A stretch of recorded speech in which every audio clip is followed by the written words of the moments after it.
இயேசு உங்களை நேசிக்கிறார். பிரியமானவர்களே, இந்த நாளில் ஆண்டவர் நம்மளோடு பேசும்படியாய் வேதத்திலிருந்து 2 வசனங்களை கூட வாசித்து நாம் அறிந்து கொள்ளக்கூடிய காரியங்கள் ஆண்டவர் நம்மளோடு இடைபடுவாராக. அது 1 கொரிந்தியர் புஸ்தகம் 6வது அதிகாரம் 3வது வசனம். தேவ தூதர்களையும் நியாய தீர்ப்போம் என்று அறியீர்களா? அப்படி இருக்க இந்த ஜீவனுக்கு ஏற்றவர்களை நீங்கள் தீர்த்து கொள்ளக்கூடாது இருக்கிறது எப்படி?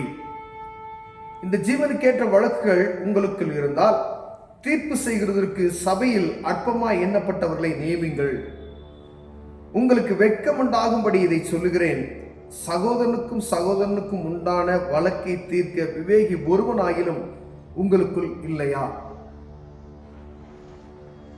பவுல் கொரிந்தியருக்கு எழுதும் பொழுது சபையில நடக்கக்கூடிய, குடும்பத்துல நடக்கக்கூடிய காரியங்களை குறித்து, சமாதானத்தை கெடுக்கக்கூடிய அந்த காரியத்திற்காய் பேசுகிறதை நாம் பார்க்க முடிகிறது. பிரியமானவர்களே, அப்ப சொல்றாரு, தேவ தூதர்களையும் நீங்கள் நியாயம் தீர்க்கும் நாட்கள் வரும். இந்த பூமியில வாழ்கிற வாழ்க்கையை குறித்து நாம் எப்படி இருக்கிறோம் அப்படி என்பதை பார்க்க. ஒருவேளை எல்லாரும் போய் தேவ தூதர்களை நியாயம் தீர்க்க முடியாது. கர்த்தருக்கு பயந்து உத்தமமாய் நடந்து அவர் வழியிலே சீராய் நடந்து அந்த பரலோக ராஜ்யத்துக்கு கடந்து செல்கிறதுக்கு நமக்கு வாய்ப்பு கிடைக்கும் பொழுது இங்கு நீதிமான்களா என்று அழைக்கப்பட்ட ஒவ்வொருவரும் அங்கு என்ன செய்வாமா, தேவ தூதர்களையும் நியாய தீர்ப்போம் என்று அறியீர்களா அப்படின்னு சொல்லுகிறார். அப்படி இருக்கும் பொழுது உன் குடும்பத்தில் இருக்கக்கூடிய, உன் சபையில் இருக்கக்கூடிய ஒரு வழக்கை தீர்ப்பதற்கு ஏன் அடுத்தவனை நீ தேடுற? கூடுமான மட்டும் குடும்பத்துல ஒரு சின்ன குடும்பம் இருக்கு அப்படின்னு வச்சுக்கோங்களேன், அதுல நடக்கக்கூடிய கணவன் மனைவி சண்டையோ, சகோதரன் சகோதரனுக்குள்ள சண்டையோ, அதை நீங்களே தீர்த்து கொள்ளணும். ஐயா, நீ ஒரு விசுவாசியா இருக்கிற, கடவுளுக்கு பயந்த ஒரு மனிதன், உனக்கு இன்னொருத்தர் நியாயம் விசாரிக்கிறதுக்கு தேவையில்லையே.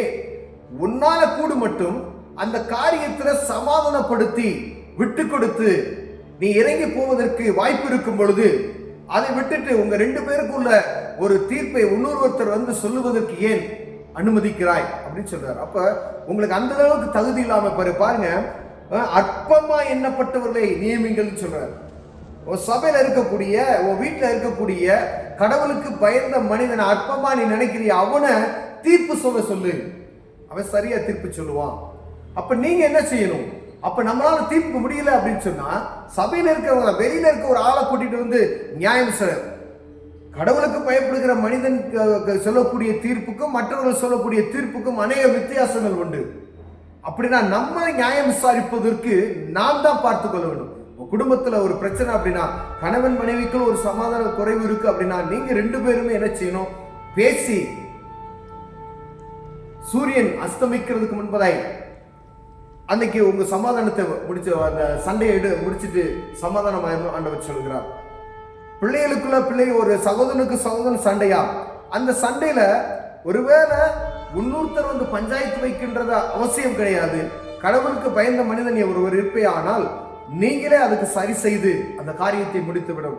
அதை அடுத்து கொண்டு போய் அது பெரிய பிரச்சனையாக்கி வேறோட பஞ்சாயத்து போற ஒரு சூழ்நிலையை உண்டாக்காதபடிக்கு நீங்க அதை பாதுகாத்துக் கொள்ளணும்னு சொல்றாரு. ஒரு குடும்பத்துக்குள்ள, ஒரு சபைக்குள்ள 3வது பேசல கொண்டு வந்து உள்ள நீங்க சமாதானத்துக்கான காரியத்தை பேசுவதற்கு கூட வைக்கக்கூடாது. ஏன்னா உங்க சபையில இருக்கக்கூடிய ஒவ்வொருவரும் நீதி விசாரிக்கக்கூடியவர்கள் என்று வேதம் சொல்லுகிறது. இப்ப நம்ம எப்படி நம்ம சபையை நடத்துறோம், நம்ம குடும்பத்தில் இருக்கக்கூடிய மக்கள் எப்படி இருக்கிறாங்க, ஒவ்வொன்றையும் நான் அனுதினமும் பார்க்கும்படி அழைக்கப்படுகிறோம். பிரியமானவர்களே, சமாதானத்துக்கானவைகளையே தேடுங்கள். ஏன்னா அவர் சமாதான பிரபு. இந்த உலகம் கொடுக்க முடியாத சமாதானத்தை நான் உங்களுக்கு கொடுக்கிறேன் என்று சொன்னார். அப்ப சமாதான குறைச்சல் உள்ளவர்களுக்கு இயேசு கிறிஸ்து சமாதானத்தை தருகிறார்.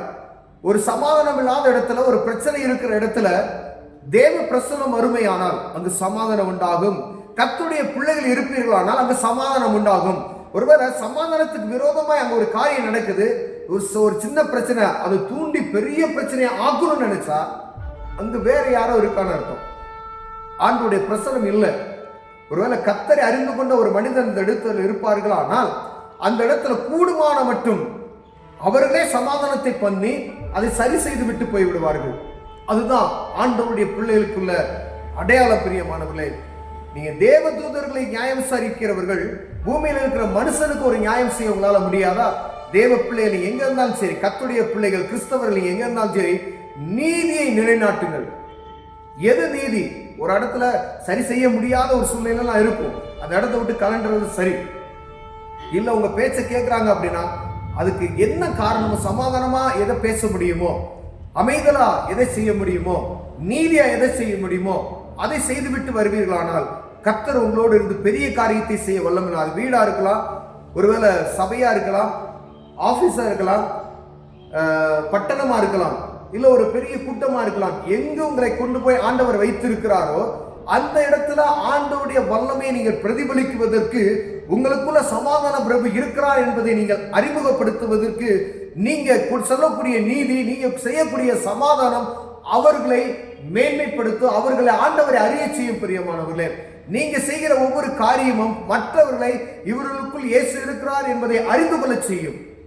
அப்படி இதுல குறைச்சல் ஒருவரை காணப்பட்டமானால், சமாதான பிரபு என்னோடு இருக்கிறார், அவரே சமாதானத்தின் தேவன், இந்த உலகம் கொடுக்க முடியாத சமாதானத்தை கொடுப்பேன் என்று சொன்னாரே, அவரை நம்ம தரித்துக் கொள்ள முடிய ஆண்டவர் விரும்புகிறார். பிரியமான கண்களை மூடுவோம், ஜெபம் செய்வோம். தகப்பனே, நீ சமாதான பிரபு ஆண்டவரே, நாங்க இருக்கிற இடம் ஆண்டவரே, நாங்க நீதி விசாரிக்கணும் ஐயா.